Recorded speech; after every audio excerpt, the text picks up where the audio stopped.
How's it going, people, and welcome back to the SYNTHO Hub. So in today's video, I'm going to be showing you 5 different ways in which you can write better melodies and top lines for your tracks. This is something that I've been asked a lot about. A lot of people are trying to figure out how can I sort of get my sounds to really lock into my track and make it sound like they're a unit. So these are some tips and tricks that are going to really help you write some good melodies that are actually going to really suit the style of your music. If you're enjoying this, make sure you drop a comment down below under this video. As well, tell me what your favorite trick and tip was, or even if you want to hear something, then drop it a comment down below and I will look at it and see if I can get something specific done for you. Let's hop in. SYNTHO. So to start us off, I've got this basic backing beat. Just simple bass line, kick and hat. I've not added any percussion just to keep things nice and open, so we've got full creative freedom to write these melodies. So I'm going to be using the Ableton 303 clone because it's just great tone. And yeah, just going to sound really nice for this style of track in any case. So it doesn't have to be this, but you can find something good to work with your track. So the first technique we're going to really be looking at is making sure that we're writing in the right scale. Now this track, this bass line is in D sharp minor pentatonic scale. I've chosen this specifically for this video because this actually means we're using all of the black notes in this scale. So if I make sure this is armed. And that is the D sharp minor pentatonic scale, which is literally every single black note going from D sharp up an octave to the other D sharp. And this follows all the way up and down the keyboard. So this is a really great scale because you know that all of the notes are going to be sort of easily accessible, especially when you don't have that background music theory knowledge. Then this is going to be a really great place to start with in terms of just getting your head around writing scales and understanding them. So this is one of the really key things when you're writing melodies, is really being conscious of the scale that you're using, because this track is in D sharp, but if I'm using the wrong scale, whilst it still may be in key, it will not necessarily sound right for this type of track. Because if I were to play the D sharp major scale, which I believe is,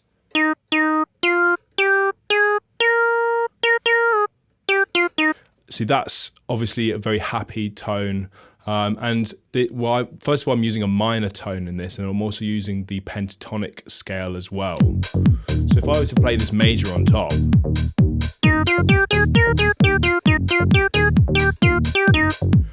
it doesn't sound right, and that's because I'm using a different scale. So that is a really clear demonstration of how important it is to making sure you're matching up your scales when it comes to your bass line as well as your top melodies. It's so important to match these up.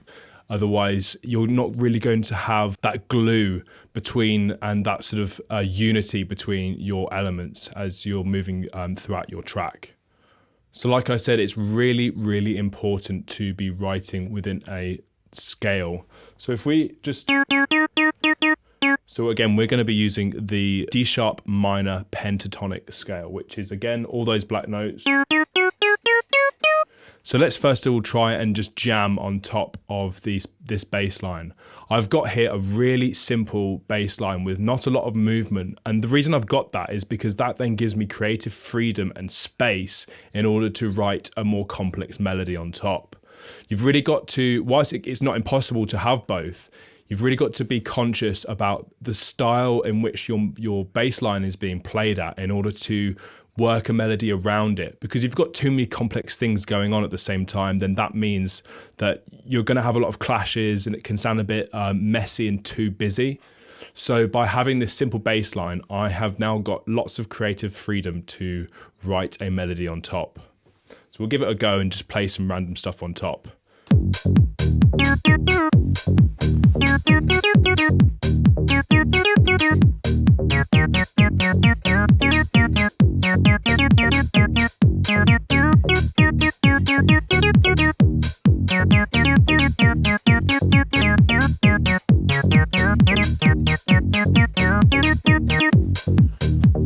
And just literally using that whole scale to just play some notes and just jam on top. I now press the capture button in order to make sure I've recorded all of that. Because I didn't press record, this button up here means that I can recall all the MIDI that I've just played. Hopefully I've not got too much latency, so it doesn't sound too off.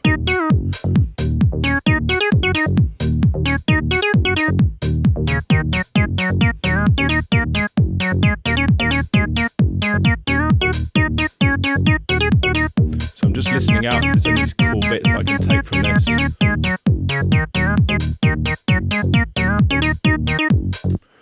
And there's first of all, I can obviously just zoom in to a little section that I may like this.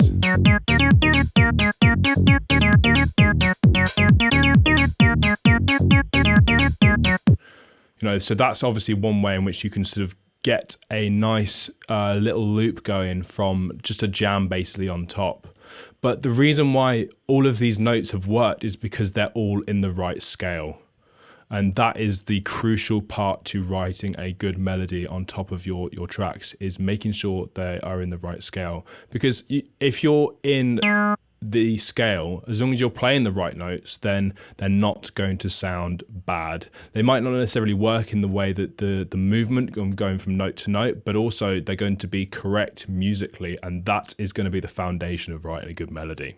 So not everyone has the background musical knowledge in order to know every single scale there is, and also to figure out what notes go into that scale. So there are great things that we can use in order to help us and assist us in when we're writing our melodies.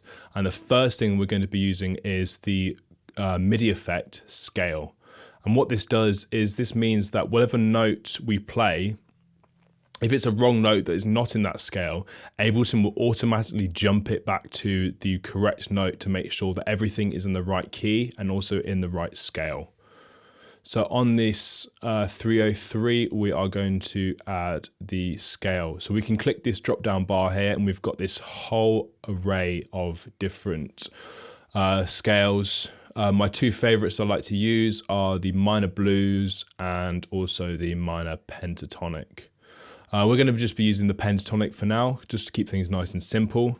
One thing that's really important to do is obviously change the bass to the right key. So we're obviously working in D sharp, and now so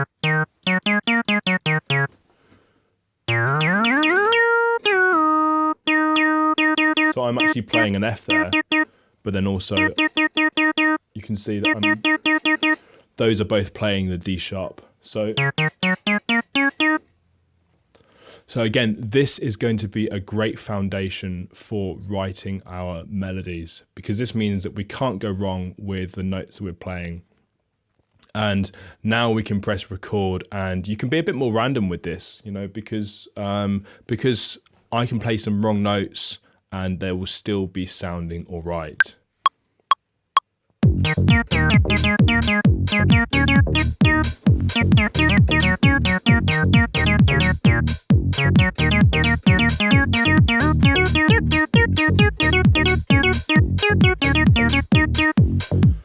And obviously that was just to demonstrate that I was pressing so many different wrong notes. You can see here that not all of those are going to be on the sharps, the black notes, and so the scale has actually meant that all of those are in the right key. That, I mean, sounds terrible, but then the scale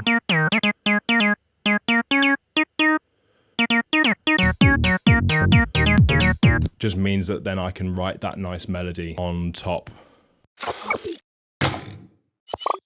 So on our next concept we're going to be looking at, we've obviously got our scales down, and we can have the right notes being played in order to have it lock into our track. But also we need to sort of have ways in which that can help us write better melodies in any case. So we're going to be using another MIDI effect, and we're going to be using the arpeggiator.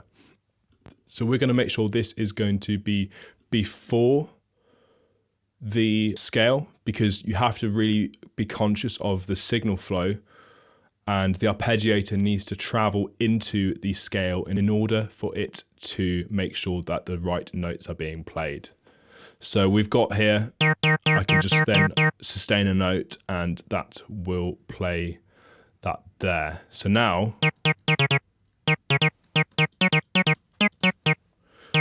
I can now, and that's even there from that melody, sounds quite cool. You just jam. And now it's going to be perfectly in time as well. And you can use the gate to also extend the notes.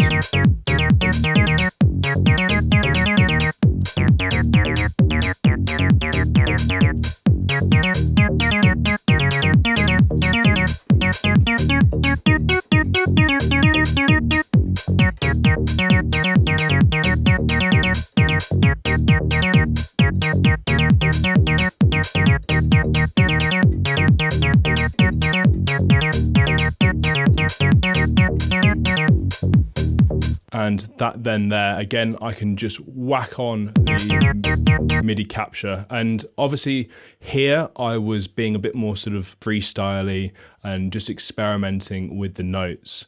But by then I've now sort of found the nice little territory that I want to work in. The arpeggiator is doing the work in terms of the timing. Because again, I'm only having to really play those notes once or twice. I've covered this technique in my Fresh Off the Press breakdown. You'll see me use it quite a lot, and it's a great way to write melodies so easily and quickly. So use this gate again, get a bit more pluck sound, just add some delay to give it a bit of space.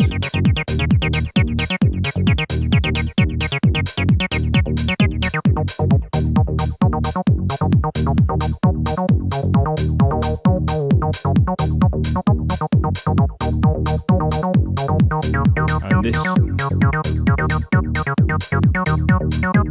really simple melody that works on top of my bass line, and this has just come from these two MIDI effects applied together. So if I play this without, obviously it sounds terrible because that's the notes I'm actually playing. But then because I'm using the pentatonic and the arpeggiator, you've now got this really cool melody.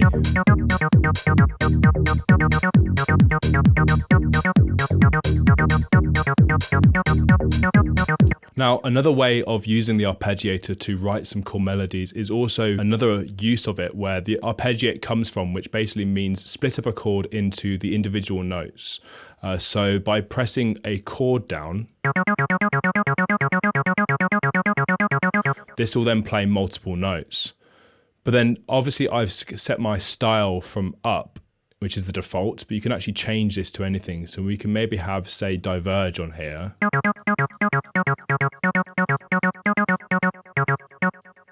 So now we can then play, again, multiple note, and we can then use that arpeggiator to play multiple and different notes in that scale at the same time. So all we have to do is just play a few chords in and jam on top. So let's get something going.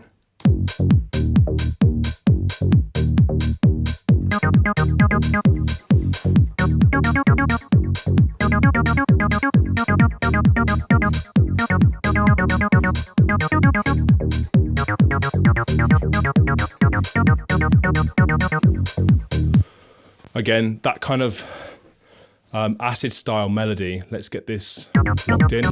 So you can see here that I'm actually playing these melodies by pressing multiple notes.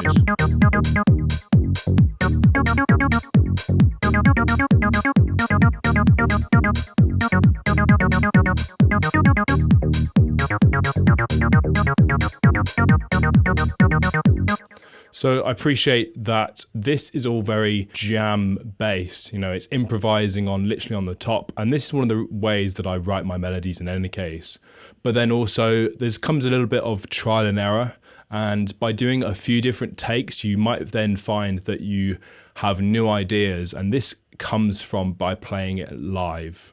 And this is something that you can't replicate by clicking with a mouse, because live gives you a sense of humanity behind it, that can create things that can only happen in the moment as opposed to, you know, clicking and moving your MIDI notes about. And what the arpeggiator does, it allows you to focus more on the overall sound rather than really stressing about, you know, oh, my keyboard skills aren't great. And then the scale MIDI effect then also means that you don't have to worry about what notes you're playing either. So these two combined together can really, really help you write some cool melodies. Now, one thing is important to note is that these are obviously set to play alongside the arpeggiator, but there might be certain things you want to do to edit this. So what you can do is record the MIDI. So if I set up a new MIDI channel, then I change MIDI from, and I'm going to choose the 303. I'm going to arm it, and then I'm simply then going to press record. And then it's going to record my MIDI as if the arpeggiator wasn't even there. And that is another great way of saving those MIDI notes. Because now I can turn the arpeggiator, and then I can go into this and I can specifically change the individual notes rather than necessarily the ones that are triggering the arpeggiator. So on to the next technique. So whilst we are using a lot of live ways to play, not everyone wants to do that. Not everyone, say, have the confidence. Also, might not be that their sort of style of workflow. So there's lots of different reasons why you might not necessarily want to go down the live recording route in terms of pressing the record button and inputting it in yourself.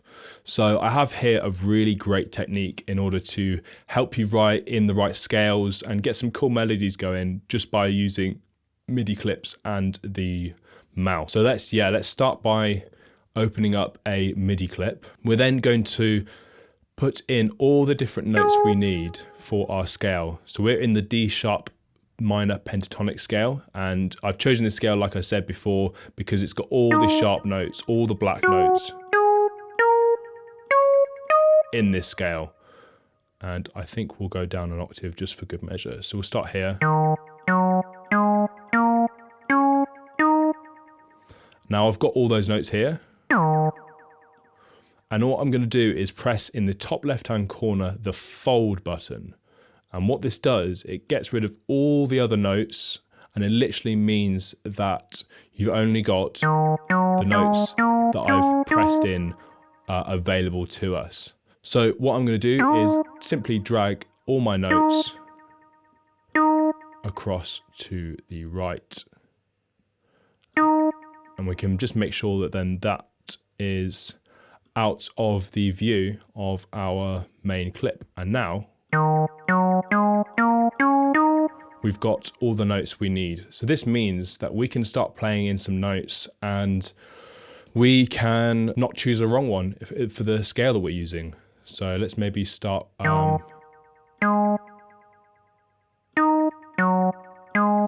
just putting in some notes really.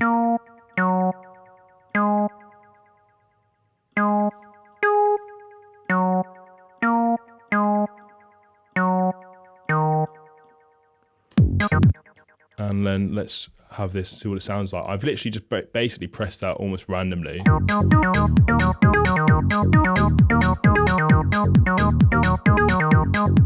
See, one thing that's really important to notice is that you need to leave space in your melodies, because if you were to fill in every single gap of these notes, well, there's nothing wrong.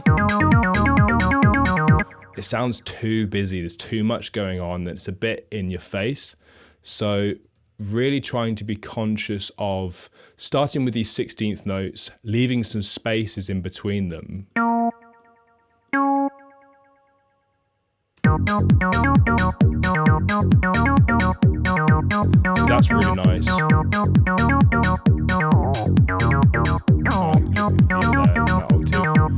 Yeah, essentially by pressing Control A and Shift up or down, Command A and the Shift up or down,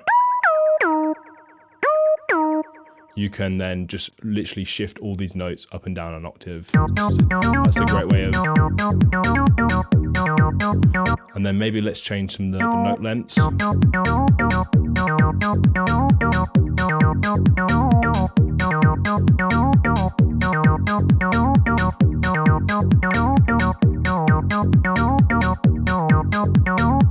Nice. And that's now got a really nice rolling effect to it. Maybe even we'll sidechain it, so it kind of moves in around the kick as well.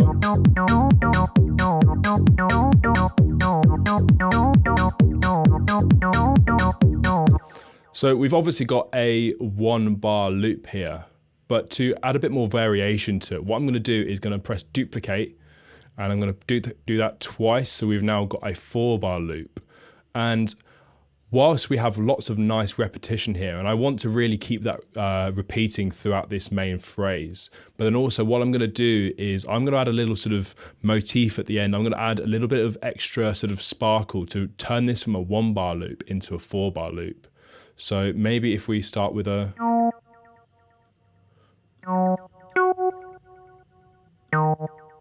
So we can go...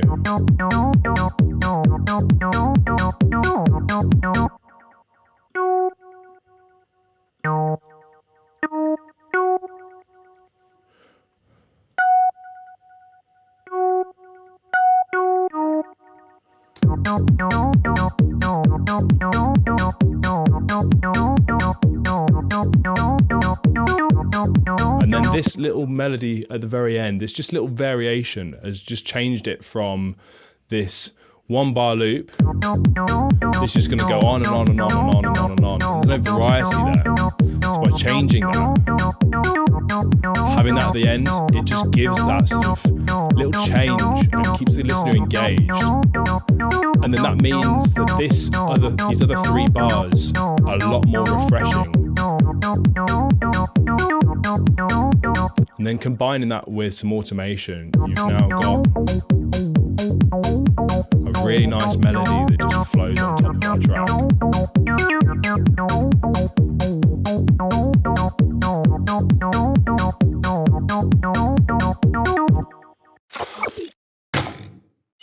So just quickly, one thing I was thinking about was actually that when we want to layer multiple melodies on top of each other, we have to really be conscious in the style that we're going to be doing them in. So the 2 things we've really got to consider are, one is the style of melody that's being played, and then also the key and frequency range in which it's being played as well. So if I were to duplicate this 303, let's delete that. And then now really what I'm going to be doing is, if I were to play another note, I'm going to be using the arpeggiator to do this.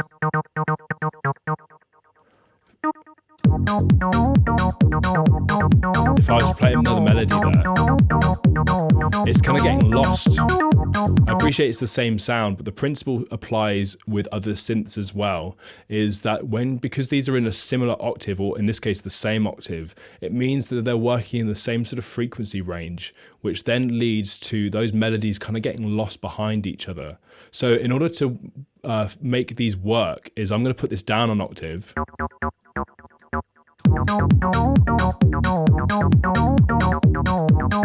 I'm going to pull the cutoff down so it gives a bit of different tone as well. Pull this down a little bit for mix wise.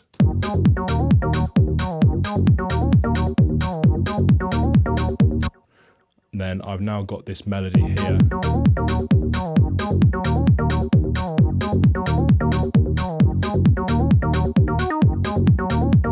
Maybe even pan it. Now I've got a bit more separation in there.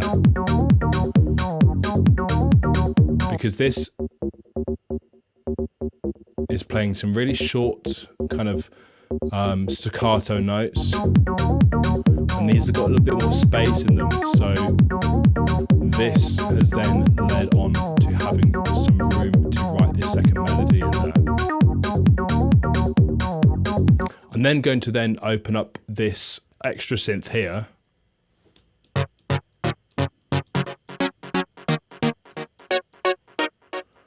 And rather than sort of having these, I'm still going to be playing these short notes, but at the same time, I'm going to be playing it in them in a more stabby effect. So let's see if this works.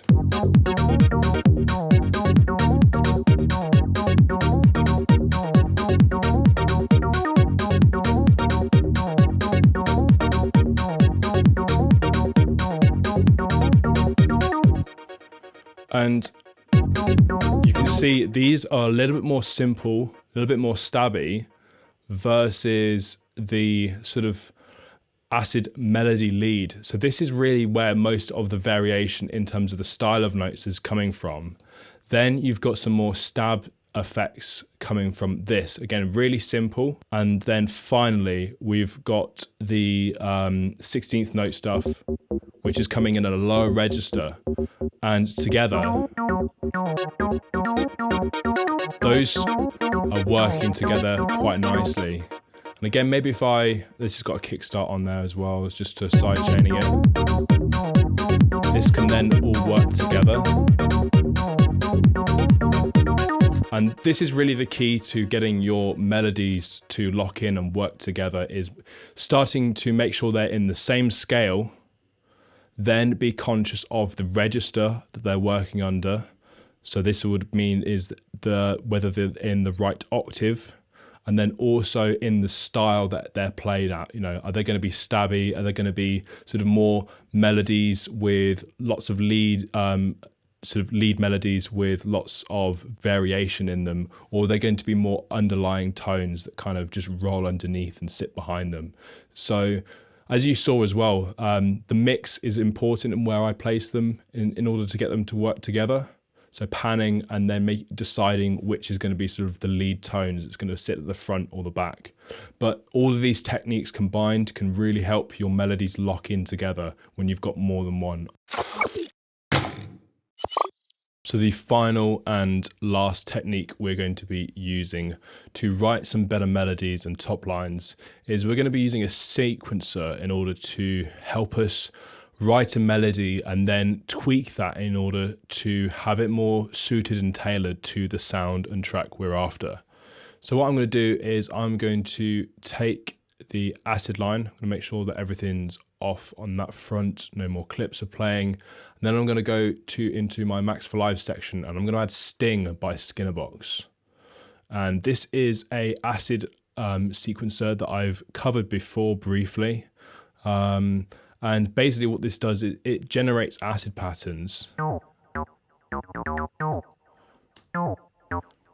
And what we're going to be using it for is having this generate the foundation of the melody, and then we can go on to then tweak that and apply that and something, having a bit more sort of tailor suited to our track. So by default,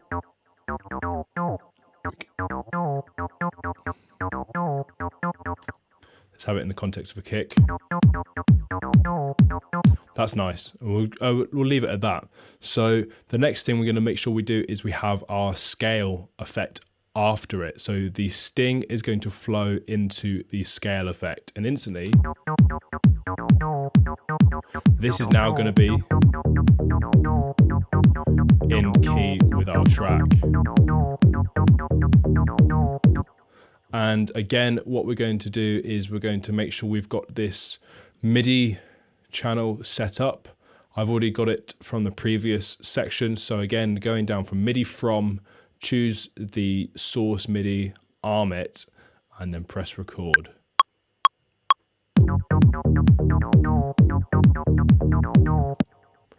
So now, if we open this up, this has not only changed the recorded the MIDI from the sting, but it's also, because it's been recorded through the scale MIDI effect, it's also meant that it's locked and jumped all of the notes into the right ones on this MIDI clip.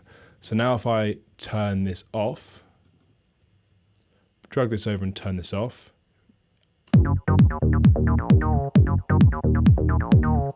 this is what it sounded like before. But then now with the scale and sting effect, we've now got, we can again fold it, so we've only got the notes that we need, and then maybe add a bit of variety using some of the techniques that we've spoken about earlier. So now we've got this over 4 bars.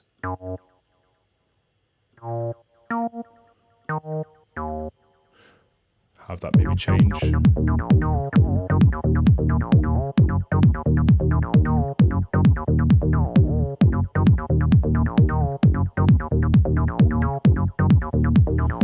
Have that roll, and maybe there we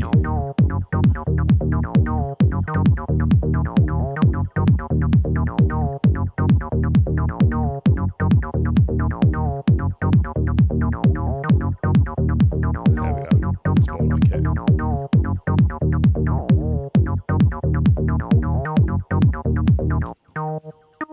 There we are.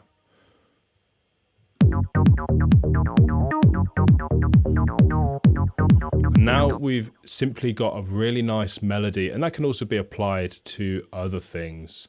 So if I got another sound, I mean, we can even just load up operator for the time being. This will now sound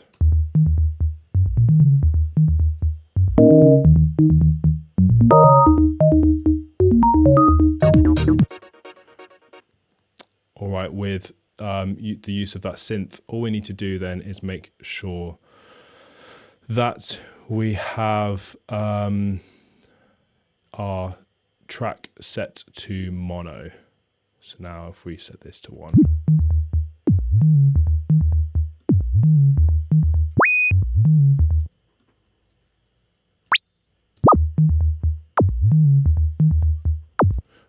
That's the reason why. I was thinking, why is it not coming through? That's because I've got the MIDI set up.